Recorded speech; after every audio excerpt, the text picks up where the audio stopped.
Muntinlupa LGU at DA naglunsad ng information caravan hinggil sa urban agriculture at farming at solo parents sa Quezon City. Nakatanggap ng pamaskong handog mula sa LGU. Nagbabalik si Bien Manalo sa report. Rise and shine, Bien.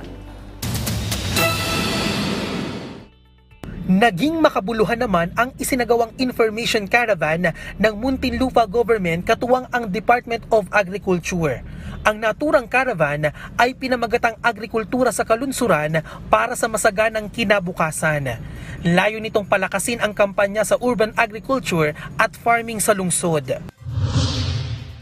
Patuloy ang pamamahagi ng maagang pamasko ng lokal na pamahalaan ng Quezon City. Aabot sa 1,200 solo parents mula sa distrikto ng lungsod ang nakatanggap ng pamaskong handog mula sa LGU. Isinagawa ang pamamahagi ng Christmas bags sa Commonwealth Heights Covered Court. Inaasahang patuloy na aarangkada ang proyekto sa iba pang lugar sa lungsod. Bien Manalo para sa Morning Show ng Bayan, Rise and Shine, Pilipinas.